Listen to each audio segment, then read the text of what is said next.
بسم اللہ الرحمن الرحیم۔ سیرت طیبہ صلی اللہ علیہ وسلم، سبق نمبر 93۔ سن ہجری 9 میں جب حج کا زمانہ آیا تو نبی کریم صلی اللہ علیہ وسلم نے سیدنا حضرت ابوبکر صدیق رضی اللہ عنہ کو امیر الحج بنا کر حج کے لیے روانہ فرمایا اور فرمایا کہ اعلان کر دینا کہ آئندہ سال سے کوئی کافر اور مشرک حج بیت اللہ کے لیے نہ آئے، یہ اللہ کا گھر ہے، یہاں وہی آئے گا جو اللہ کو ایک مانتا ہوگا، اور اب اللہ کے گھر میں بت پرستی اور شرک کی قطعاً کوئی انجام دہی نہیں ہوگی۔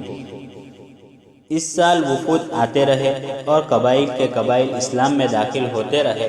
لوگ اللہ تعالیٰ کی فتح اور مدد کے نظارے دیکھتے رہے کہ کس تیزی کے ساتھ اسلام پھیل رہا ہے۔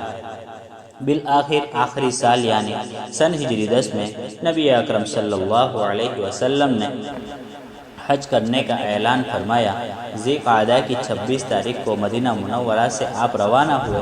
نبی کریم صلی اللہ علیہ وسلم کے حج کے ارادے کا پورے علاقے میں شور ہو چکا تھا، اس لیے لوگ جوق در جوق حضور صلی اللہ علیہ وسلم کے ساتھ حج کی سعادت حاصل کرنے کے لیے مدینہ چلے آ رہے تھے۔ جب آپ تشریف لے چلے تو ذوالحلیفہ جہاں سے احرام باندھا جاتا ہے وہاں پہنچے۔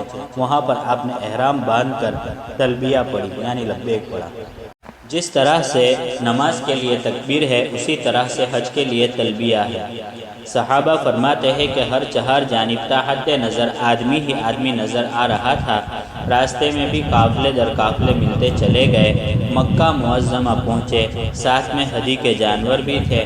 آپ نے اعلان فرمایا کہ جو ہدی کا جانور نہیں لایا وہ چاہے تو عمرہ کر کے حلال ہو جائے، جس کو حج تمتع کہا جاتا ہے۔ چنانچہ بہت سے صحابہ نے ایسا کیا اور آپ نے وہاں جا کر بیت اللہ شریف کا طواف فرمایا، حجر اسود کے بوسے سے شروع کیا اور اسی پر ختم فرمایا، اور صحابہ سے فرماتے رہے کہ میرا ہر عمل نوٹ کر لو، اس لیے کہ میں آئندہ سال رہوں یا نہ رہوں کچھ معلوم نہیں۔ دیکھو اس طرح سے مناسک حج ادا کرنے ہیں۔ خذوا عنی مناسککم، مجھ سے حج کے مسائل سیکھ لو۔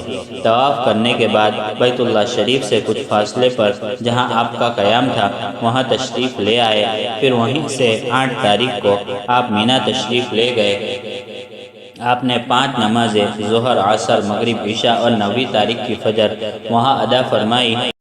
پھر آپ عرفات کے لیے روانہ ہوئے اور وہاں جہاں اس وقت مسجد نمرہ ہے آپ نے ایک خطبہ دیا۔ اس کے بعد ظہر اور عصر کی نماز اکٹھی پڑھائی۔ پھر آپ جبل رحمت کے دامن میں تشریف لائے اور مغرب تک وہاں پر دعا وغیرہ میں مشغول رہے۔ اسی درمیان قرآن کریم کی آیت نازل ہوئی، الیوم اکملت لکم دینکم واتممت علیکم نعمتی ورضیت لکم الاسلام دینا۔